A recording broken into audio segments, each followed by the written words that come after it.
Buenas tardes, queridos contertulios, bienvenidos a una nueva edición del Sillón Bíblico. Mi nombre es Abel de la Costa y estamos en el domingo 20 del tiempo ordinario en el ciclo C.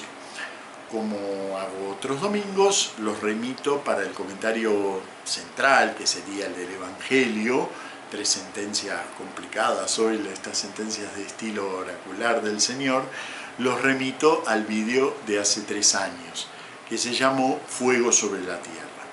Tienen el link aquí arriba, tienen el link al final del vídeo.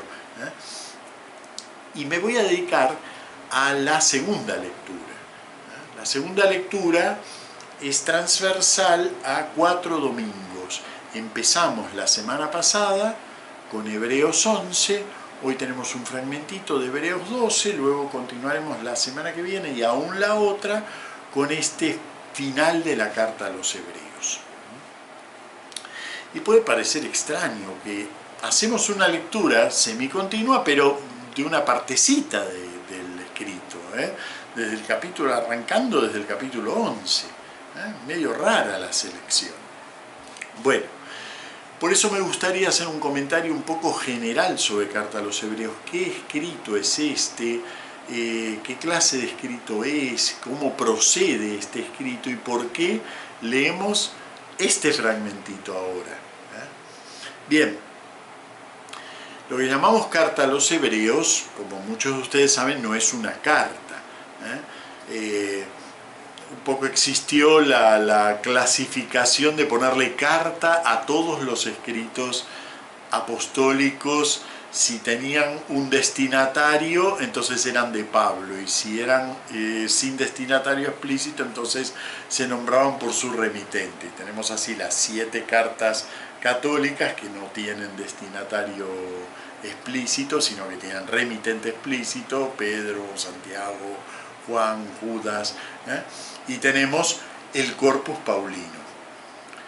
Bueno, Carta a los Hebreos quedó ahí en el medio, porque realmente no es de Pablo, aunque durante muchos siglos se consideró que era paulina, pero realmente no es ni de Pablo, ni siquiera menciona que esté escrita, o sea, no es ni seudónima de Pablo, ni menciona que sea Pablo el autor. Pero además tampoco es propiamente una carta, es un discurso exhortativo, así lo llama el propio autor, un discurso exhortativo, es decir, una homilía. Eso es lo que es en realidad este escrito. Tenemos otro parecido en género, que es la que llamamos Carta de Santiago, que tampoco es propiamente una carta. Son homilías, largos discursos exhortativos. La seguimos llamando Carta a los Hebreos, desde luego, por convención, pero realmente, claro, una carta, si ustedes van a las cartas de Pablo, por ejemplo, se distingue como género en el hecho de que supone un diálogo por escrito y a través de un cierto tiempo. Es decir, San Pablo les responde a cosas que ellos les preguntaron, los corintios, por ejemplo, o a su vez les plantea desafíos, les habla de una futura colecta, en fin, un diálogo que va a ocurrir en el tiempo. En Carta a los Hebreos no hay nada de eso. Carta a los Hebreos es una exhortación. Desarrolla una idea atendiendo a una problemática de sus destinatarios y saca algunas conclusiones que pueden ser útiles para esos destinatarios. La llamamos a los Hebreos porque en el medio de toda la argumentación la problemática se desenvuelve en torno a los ritos del templo judío. Por eso la llamamos Carta a los Hebreos, pero propiamente tampoco sabemos a quién está dirigida esta exhortación. Y yo diría que está dirigida a todos aquellos que tienen la misma problemática que estos de la carta, ¿no? ¿Cuál es esa problemática? Bueno, pasó cierto tiempo desde la Pascua del Señor, se han creado las comunidades, tienen una organización básica y una ritualidad posiblemente muy mínima, celebran posiblemente la fracción del pan en común y no mucho más. y viven una experiencia de amor fraterno, porque en eso consiste la fe cristiana inicial, en la fracción del pan y una experiencia de amor fraterno muy fuerte, en pequeñas comunidades. Pero claro, quieren más.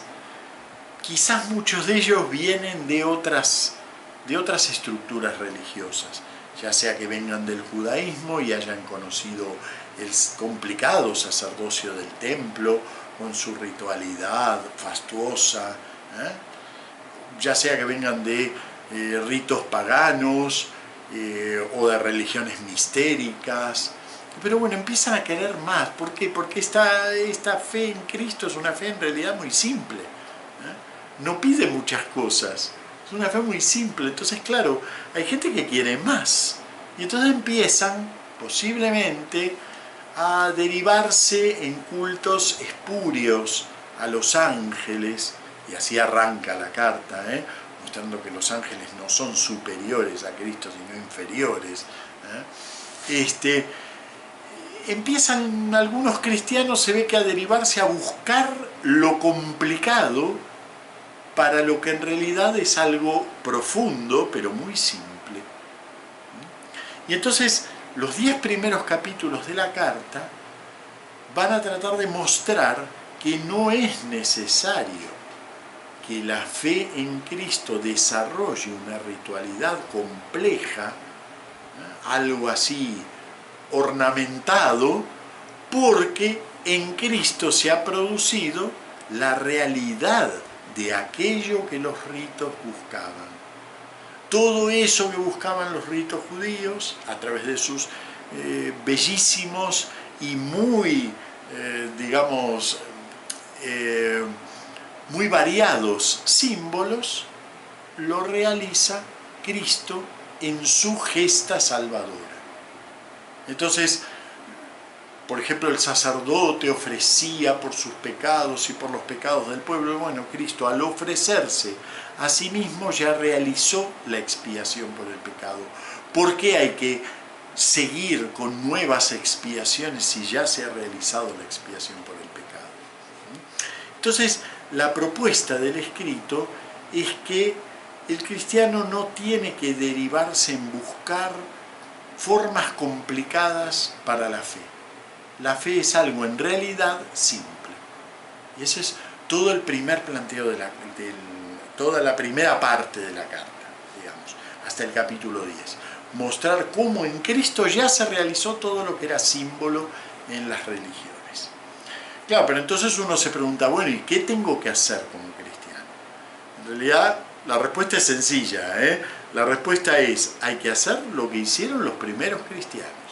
Los primeros cristianos se hicieron cristianos precisamente para romper con esas búsquedas extrañas de las religiones y dedicarse a la realidad del intercambio fraterno, de la caridad activa, a la realidad de la oración que es ya encuentro con Dios, y a la espera de la instauración del reino. Eso es lo que hicieron los primeros cristianos. Entonces arranca la segunda parte de la carta, mucho más breve, o sea, dentro de toda esta exhortación tiene esa primera parte expositiva y ahora viene lo propiamente exhortativo, que arranca en el capítulo 11. ¿Ven? Por eso leemos ahora el capítulo 11 hasta el final de la carta, porque tomamos ese corte exhortativo. El que quiera hacer una lectura litúrgica de todo el conjunto de la carta, la hacemos también, pero en día de semana. Se hace una lectura muy completa en las 4 primeras semanas, miren, 24 días, en las 4 primeras semanas del tiempo ordinario en año impar, o sea que nos toca el año próximo. Las 4 primeras semanas, 1, 2, 3, 4, de lunes a sábado se lee un fragmento de Carta a los Hebreos, y les digo que sí, hay algunas pequeñas lagunitas, se quitan algunos versículos, ya sea por repeticiones, ya sea por la dificultad de leerlos aisladamente, pero en conjunto se lee toda la Carta a los Hebreos, incluyendo estos fragmentos que leemos ahora. Entonces, en los domingos se ha querido recoger de este escrito que o se lee entero o mejor no leerlo. Quiero decir que es difícil leer un fragmento, ¿eh? Es un escrito muy trabada cada parte entre sí. Entonces se escogió leer de manera semicontinua el final, la parte propiamente exhortativa. Y después sí es verdad que hay algunos fragmentos de Carta a los Hebreos dispersos en toda la liturgia. Por ejemplo, cuando hablamos de la ascensión del Señor, que tiene una presencia tan importante en la argumentación de la carta, porque dentro de esa argumentación la ascensión del Señor realiza lo que en símbolos habían buscado las religiones, que era llegar hasta el trono de la divinidad. Jesús lo realiza con su ascensión. Entonces, bueno, en la ascensión leemos un fragmento de la carta, en Jesucristo sumo y eterno sacerdote, desde luego que leemos esta carta, que es la que establece el tema del sacerdocio de Jesús. Así que bueno, sí que hay lecturas parciales, pero es muy difícil cortar fragmentos de esta carta, realmente es muy difícil. Bueno, y en la parte exhortativa, ¿qué nos dirá entonces? Nos dirá que la fe es eso que reemplaza a la ritualidad antigua. Los ritos antiguos, con toda su complicación, buscaban provocar un encuentro con Dios que en nuestro caso ya se ha dado en Cristo, ya se ha realizado en Cristo. Entonces no necesitamos provocar ese encuentro porque ya está realizado en Cristo. Y entonces, ¿qué tenemos que hacer? Sumirnos, podríamos decir, en esa fe. Y va a definir la fe de una manera preciosa. Esto es en el domingo pasado, no es lo que leemos hoy. La fe es fundamento de lo que se espera y garantía de lo que no se ve. Aquí dice garantía es manifestación, por eso es como un juego de palabras, manifestación de lo que no se ve. Fundamento de lo que se espera. Fíjense, la fe no es una creencia aislada, sino que es la contracara, la cara en nuestro tiempo de aquello que forma parte del futuro de nuestra fe, la esperanza. Entonces es una contracara. La esperanza nos habla de lo que todavía no existe, pero es cierto que nos dirigimos hacia ello. Y la fe garantiza esa certeza, es una contracara. Y para mostrar que esto es así, va a acudir al ejemplo de los grandes personajes del Antiguo Testamento que vivieron en esperanza eso que para nosotros es realidad. Claro, el domingo pasado solo leímos un ejemplo, que es el de Abraham, pero en realidad el capítulo 11 hace un repaso de los grandes personajes del Antiguo Testamento, como todos ellos, al creer, estaban anticipando en su vida lo que esperaban. ¿Y qué era lo que esperaban? Lo que nosotros vivimos. ¿Sí? Entonces, ven, para ellos también la fe era la contracara de una esperanza. ¿Qué cambió?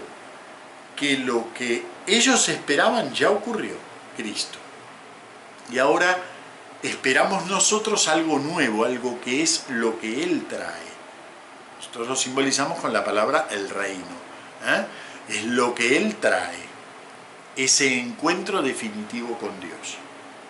Eso es lo que Él trae. Bueno, si nosotros vemos que los antiguos, al esperar y al ejercitar su fe, esperando, no fallaron, puesto que eso que ellos esperaban ocurrió en Cristo, entonces nuestra fe, al ejercitarse en la esperanza, tampoco va a fallar. ¿Ven? Es una contracara. La fe es la esperanza, pero puesta en nuestro hoy. Mientras que la esperanza se mantiene tensa hacia el futuro. Por eso la lectura de hoy comienza diciendo, teniendo una nube tan ingente de testigos a los que se refiere son esos que se han leído en el capítulo 11.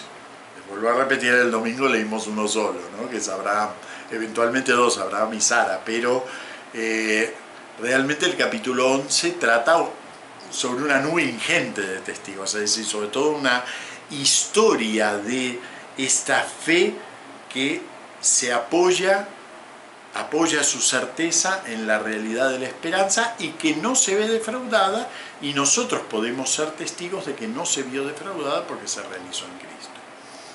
Entonces tenemos esa nube ingente de testigos, pero ahora resulta que tenemos que correr con constancia, esa es una palabra muy fundamental dentro del vocabulario de Carta a los Hebreos, tenemos que correr con constancia en la carrera que nos toca, que es distinta, ven, que la carrera que les tocó a los antiguos, porque los antiguos corrieron en la ritualidad, en el símbolo, en la espera a tientas, en la búsqueda entre sombras, pero nosotros ya tenemos la realidad, que es la gesta de Cristo, el haber realizado Él en la cruz el único sacrificio necesario.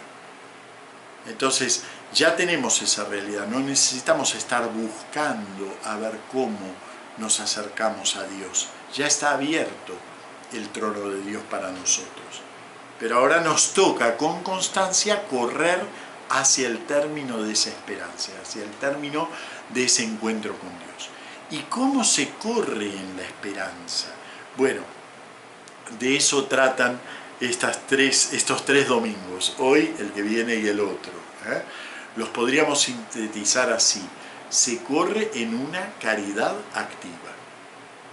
Aquel que se aburre demasiado de una fe tan simple como la fe en Cristo, que es una fe que dice, bueno, no tenemos que estar buscando a ver por dónde se va a manifestar Dios, porque Dios ya se manifestó. No tenemos que estar buscando a ver si Dios se va a encontrar o no con el hombre, porque Dios ya se encontró con el hombre. Entonces eso hace una fe simple, y a uno le puede resultar aburrido, que es lo que le pasó a este público, ¿no? Y se ponen a buscar a ver cultos raros y hacer cosas raras, y complicar el rito. No hace falta todo eso. ¿Te aburres? Caridad activa. Ejercítate con tu hermano. Eso es lo que propone Carta a los Hebreos. Caridad activa. Eso es la prueba de la fe. No hay una prueba de la fe que consista en resolver enigmas complicados. La prueba de la fe, la caridad activa.